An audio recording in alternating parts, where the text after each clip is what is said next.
Hello sir, my name is John Russell Divas from BSIT 3B. So, in this video sir is papakita po yung pag-demonstrate ng aming final activity na 30%, which is yung develop a detailed e-commerce UI UX prototype tailored for both web and mobile platforms. So dito po is about sa e-commerce na ito, siyempre meron dito yung Shopify, Shopee, Lazada, and Amazon. Bali dito pa tayo mag-base, pero pinili pa namin yung Shopee, which is yun, doon po kami nag-base. And also, ang inunang po namin ginawa is yung user and customer. And tag dito, bali hindi pa po kami nakagawa ng mobile, so sa web lang muna sir. And ang partner ko po dito is si Denver Garcia. So ito sir, ito na po yung ginawa namin e-commerce. Bali first, siyempre kung bawal pa po yung kunwari sir, kung wala pang account, and also yes sir, hindi pa nakapag-sign up for login, bali dito po mag-umpisa siya. Yun, bali may sign up dito, tapos dito login. Yan. So ito po yung homepage namin sir. Ayan, dito yung, so ano yung kailangan, search bar with filters. So bali ito po yung search bar and also the filter. Then next one is featured products, banners, and promotions. So featured products, which is ito. Yan sir. May official store, Nike, Apple store, Huawei. Then dito yung banners, tapos banners din yung promotion. Also the personal recommendation nito. And filter dito kapag kunwari customize panlalaki lang or pambabae. Ayan. So next one is product listing. So dito naman sa product listing, ayan, so bali dito yung laman ng isang item. So yung name, dito din yung mga pictures, then yung rate or kung ilan na yung bumili. Then may meron yung mga pagpipilian dyan. Yan. Then sizes. Yan.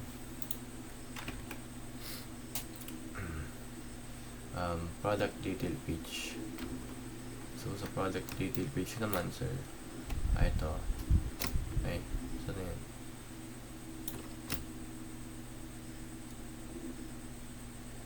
Yan.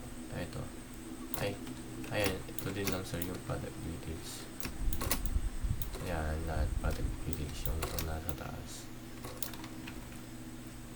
High quality image, price, availability, production description, reviews, and related.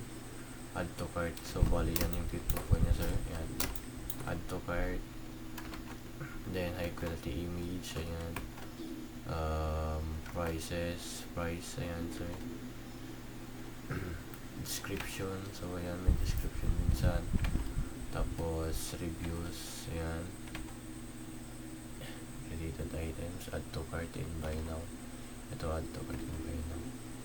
So now proceed tayo sa cart. List of the items with quantity adjustment, add to cart.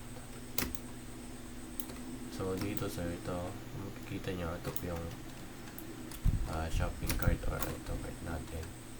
Bali sa add to cart, ito pag kunwari sir is wala kang pambili, so i-add to cart mo lang muna siya and di naman yan mawawala. So ito, dito pa rin dito yung pictures, name, then kung ilan kinuha mo, yung price andito din.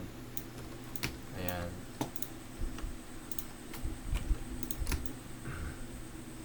Check out. Ayan, dito din yung price. Dito rin kung may Kunwari sir, voucher. Yan. May promo codes, options, proceed to checkout button. Ayan, promo codes. Then checkout button.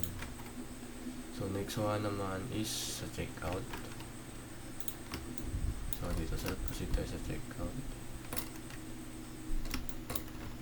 Ano yung nakalagay? Shipping address and payment method selection or the summary confirmation screen. Shipping address. So bali yung address. Ito sir, yung address.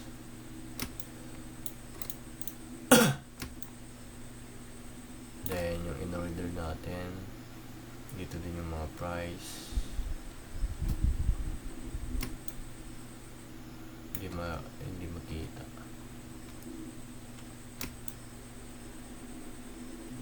So bali ito, kung kikita nyo sir, hindi natin makikita. Try ko to, dito na lang sir para makita nyo. So ayan, meron pa dito sa baba, which is yung laman or the summary and confirmation. So dito yung payment method, ayan, place order, select voucher, message for sellers, yan, shipping option.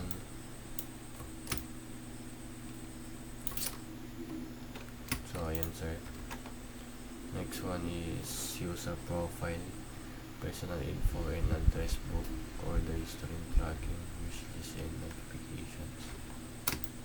So dito naman sa user profile sir, ito saan yun? Profile. Ito sir. So dito sa user profile, ayan, meron dito yung email, then username, name, email, then gender. Yan, pwede rin palitan sir, tapos save.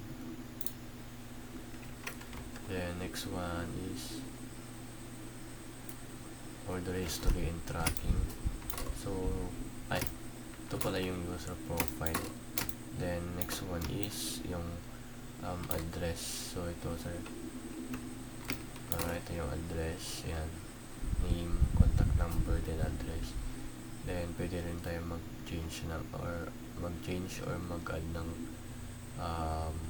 yung address, gano'n. Yan, pwede din edit tapos delete. Yan, set as default. Then next one, notification settings. Ito, notification settings. Ayan,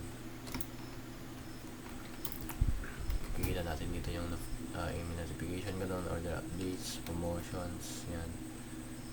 So ayan sir, next one is ito sir, order tracking. Ayan, dito natin makikita kung nasaan na yung in-order natin, gano'n, kung out of delivery na ba siya or isi-ship pa lang, gano'n sir. Then makikita din natin dito yung date and date and time. Ayan, tapos dito pag na-deliver na is makikita dito yung proof of delivery. Then next one is wishlist. Ayan. So sa wishlist naman, siguro sir, is like i-heart mo yung isang item pag trip mo, ganon. Then pag tinignan mo sa profile mo doon, makikita mo siya kung ano yung mga wishlist mo doon. So parang add to cart din lang siya na parang masisave sa profile mo sa and mabilis mo siyang mahanap. So pwede mong i-add to cart agad or buy now. So ayan, okay na, wishlist. Customer support. Ayan, customer support. Ito na ako. So ayan, yung customer support dito sir, andito din yung fax and contacts option. Take it again, yan.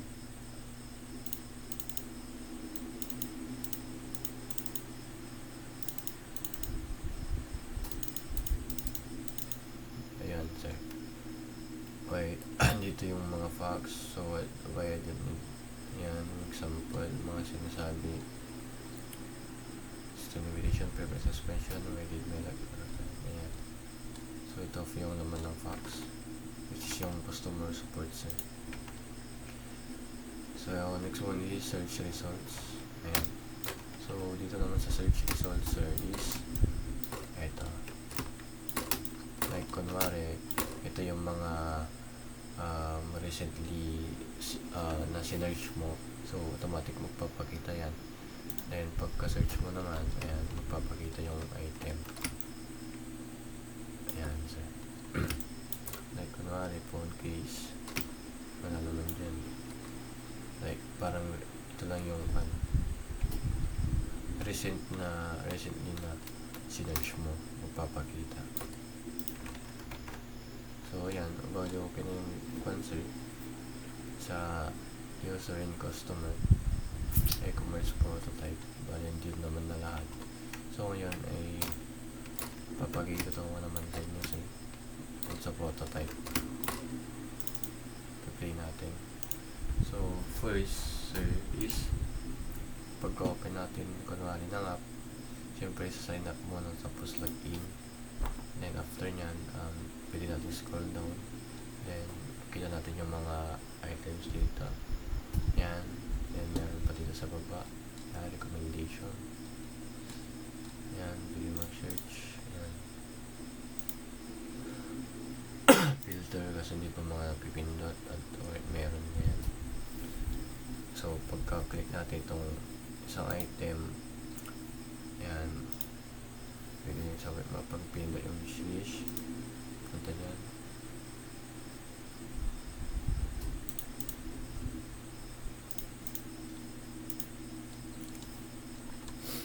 Papindot natin yan. Tapos buy now. Ayan sir, pumunta siya sa checkout. Ayan. Diretso sa checkout. And home. Next one, punta tayo sa add to cart. Ayan. Makikita po natin dito yung mga in-add to cart natin. So, kunwari sir, pag nag-checkout tayo, ay pag nag-add to cart tayo, tapos clinic natin checkout, ayan, pupunta siya dito. Then, place order na. Kasi wala po dito sir. Excuse me sir.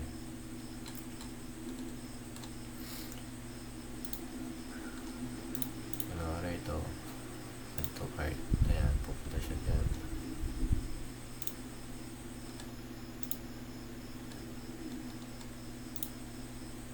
Wishlist, pag may wishlist yan. May profile, ito naman sir sa profile, user profile. Yan. Yan yung naman ng isang user. Then address, notification settings. Dito makikita yung order tracking. Then wishlist. Yan. Siguro pwede rin add to cart. Ayan, tapos checkout. So yun o. Dito sa search product, ayan sir, pupunta sila sa baba. Pag may sinerge, ayan. Yan yung mga dating sinerge ito. So ba't hindi ba pwede yung filter sir?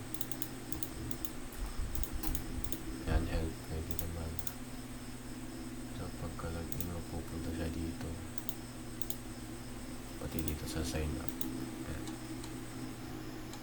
So bali ito po yung name ng e-commerce namin pala sir.